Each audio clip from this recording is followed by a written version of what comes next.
Hi everyone, in this video I'm going to create this component in CATIA v5. So without further ado, let's get right into it. I'm going to be using this split screen setup so I can easily point to different dimensions within the drawing. The first thing I'm going to do is to create a new part by clicking on the Start, Mechanical Design and Part Design. I'm going to name my part CATIA Tutorial number 3 and click OK. I'm now in the Part Design workbench. So looking at the drawing, the first thing I'm going to do is going to be a rectangle, which is going to be 100 by 100 millimeters. I'm going to click on the Sketch of Workbench, and I'm going to create a new sketch on the XY plane. In here, I'm going to click on the little arrow next to the rectangle command, and click on Centered Rectangle. The point of the centered rectangle is going to be the origin, and I'm going to create an arbitrary rectangle. Now double-click on Dimensional Constraint, and dimension each side to be 100 by 100 millimeters. Now the reason why I'm double clicking is because if I double click and I use the command, I don't have to go back and click on it again. It is still active. I'm going to exit the Sketch of Workbench, and I'm going to use the Path command to extrude this sketch into a 3D space. Now from this view in the drawing, we can see that the total height of the part is 20 millimeters. So I'm going to choose Type, Dimension, and Length 20 millimeters. Click OK. Great. The next thing I'm going to do are going to be these 4 pockets in the corners of the part. We can see that each pocket is 20 by 20 millimeters, and each pocket is 10 millimeters deep.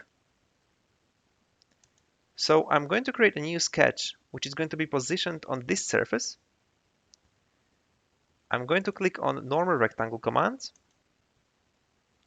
zoom in, and I'm going to create an arbitrary rectangle. Now the first thing I need is that the corner of my rectangle and the corner of the part coincide. So make a relationship between them, a constraint, coincidence. I'm now going to add dimensional constraint to each side and make sure that both of these are 20 millimeters. Now I'm going to do the same thing on the other side down here. So click on the rectangle, make one here, make sure the corners coincide, coincidence. And now as you can see, when I created this rectangle, it automatically picked up on an automatic constraint, and this line is coincident with this line right here. So adding a dimensional constraint to this line would be over-constraining the sketch, because this line must be 20 millimeters, because it must coincide with this line. So this was created automatically because I've got automatic constraint creation turned on. If you ever want to turn it on or off, make sure that your sketch tools are either enabled or disabled. And then by clicking on these 2 icons, you can either turn them off or on. I like to keep them on. So for now, I'm going to delete this automatic constraint and just make sure that the sides are 20 by 20. Now I could do the same thing on the other sides. I can create them manually. However, what's going to be better is using a mirror command. So what I can actually do is go down here and click on the mirror command. And the first thing I need to do is to choose elements that I want mirrored. So I'm going to click on all of these elements, my 2 squares. And the next thing, you can have a look in the bottom left corner. The next thing is to select the line or axis from which the elements will remain equidistant. So in this case, that will be my vertical axis. Now it is worth noting that if you use mirror command, whatever you do to the original square gets reflected in the mirrored element as well. You can break this relationship by removing these constraints. I'm going to exit the Sketch of Workbench, and I'm going to use the pocket command to take away material. And as I already mentioned, these pockets are 10 millimeters deep, So I'm going to choose type, dimension, and depth 10 millimeters, and click OK. Perfect. Now the next thing I'm going to do, I'm going to create these radiuses in the corners. So we can see that each corner has got a radius of 10 millimeters. Click on the fillet command. I'm going to click on all of these edges, all of these external corners, and change the value of radius to 10 millimeters. Hit enter. Perfect. The next thing I'll do is again radiuses in these corners. So from the drawing, we can see that each corner has got a small radius of 3 millimeters. So again, I'm going to click on the fillet command and click on all of these edges. Change the radius value to 3 millimeters and click OK. Perfect. Now looking at the bottom view of the drawing, we can see that the whole part has got a 1 by 45 degrees chamfer. So I'm going to click on the chamfer tool and I'm going to click on this edge. Make sure the length 1 is 1 millimeter and angle 45 degrees and click OK. Perfect. I'm now going to create these 4 holes in the corners. We can see that each hole is 10 millimeters from the edge and each hole has got a size of 8 millimeters in diameter. So click on any of these surfaces and create a new sketch. I'm going to click on the circle command, one circle in here and one circle in here at the bottom. And again, for the other side, I will be using the mirror command. But first of all, I need to constrain my circles. So dimension from here and dimension from this edge, size as well, and the same thing for the other circle. Perfect. So diameter 8 millimeters, 10 millimeters here, 10 millimeters here. Again, diameter 8 millimeters, 10 here, and 10 here. Again, clicking on the mirror command, highlighting my circles, and choosing vertical axis. Perfect. Exit the sketch of Workbench. Click on the pocket command, again to take away the material. And now, as you can see, you need to make sure that you are taking away material in the right direction. So right now I need to change the direction.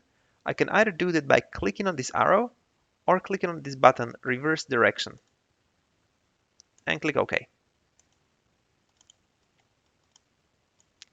I'm now going to create this big hole in the center. I'm going to click on this surface and create a new sketch. Click on the circle command and create a new circle at the origin. And the circle is going to have a diameter of 50 millimeters.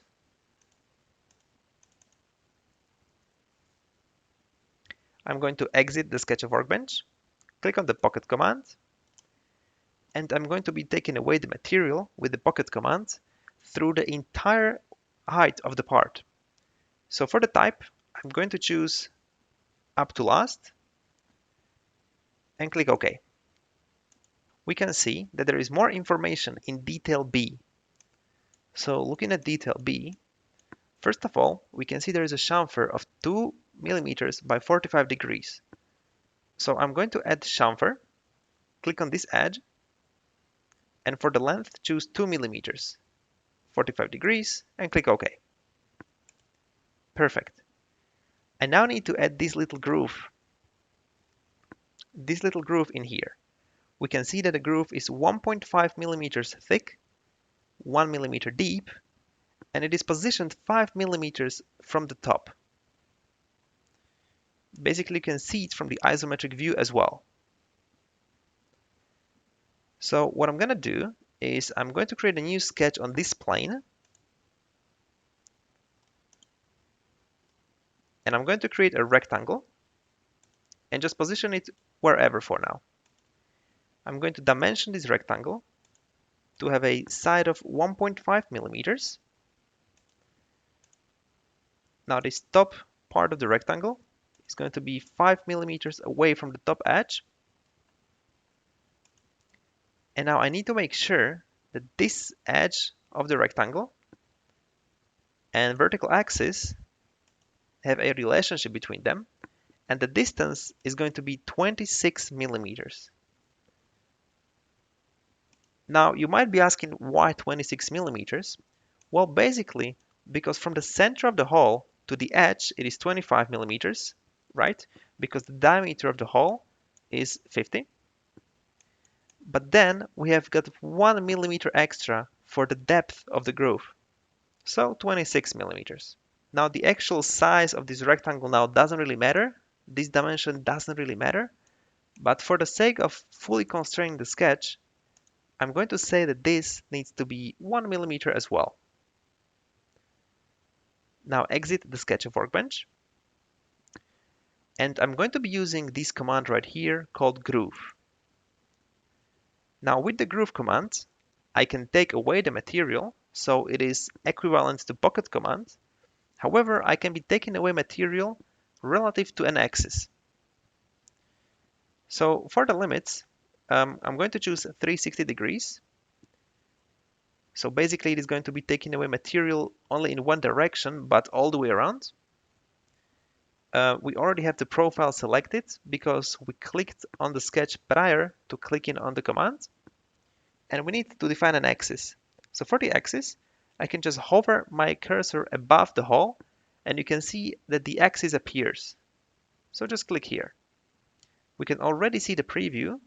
Click OK. And as you can see, the groove has been created. So the only thing remaining is to create these 4 holes in here. So what I'm going to do is click on this surface, create a new sketch. I'm going to click on the circle command, and I'm going to create one circle, which is going to be coincident with the horizontal axis. But I need to define the distance between the vertical axis and the center of the circle. And that will be 40 millimeters, because we can see that all of these holes lie on a pitch circle diameter of 80 millimeters. So double click, 40 millimeters. And for the size, from this section of the drawing, we can see that all of these are tapped holes, which are 10 millimeters deep, and they're M6. So what I'm going to do is make these holes 5 millimeters in diameter. The reason why I'm making them 5 millimeters in diameter is that normally when you tap thread into a hole, for an M6, you would want to drill a hole which is 5 millimeters in diameter. Okay, I'm now going to create only one hole.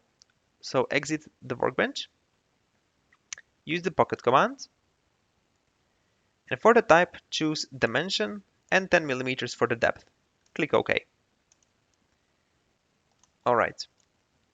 Now the next thing I need to do is to add the thread to it. So if you want to add a thread to a hole you created, you can go down here in the same group of commands as fillet, chamfer, drafts, and other, and click on thread/tap. In here, for the lateral face, you want to click on this face right here, and it automatically changed thread to a tap, because tap is a hole and thread would be on a shaft. So basically thread is an external thread, whereas tap is an internal thread. And for the limit face, we want to say that we want to start from this face right here, and then the arrow indicates the direction of our thread. So for the type, I'm going to click on metric thick pitch and just click OK for now. And in the thread description, choose M6. And now it tells you that the diameter support value is 5 millimeters and value recommended by your standard is 4.917. So basically it has got information within CATIA that for an M6 tapped hole, you would normally want to machine 4.917 diameter hole prior to tapping the hole. You can just go ahead and click OK and click OK. Now it is up to you if you actually want to change the diameter. Normally, if you supply this drawing to a machinist and you tell them for times M6, he already knows what kind of hole he needs to pre-drill. So not completely important. Okay, so now I need to create the other 3 holes, but rather than doing them manually, I'm going to expand the specification tree. I'm going to click on both pockets and thread by holding the Control key on my keyboard. And I'm going to create a circular pattern. Parameters are going to be complete crown. I need 4 instances. And the reference element is going to be my hole in the middle. And click OK. And as you can see, 3 other holes have been created. And this is the part fully completed. Thank you very much for watching. I hope this video was useful. Please let me know in the comments if you liked it, if you got any questions, concerns, or just general comments. I'll be more than happy to answer and interact with you. Thank you very much, and see you in the next one.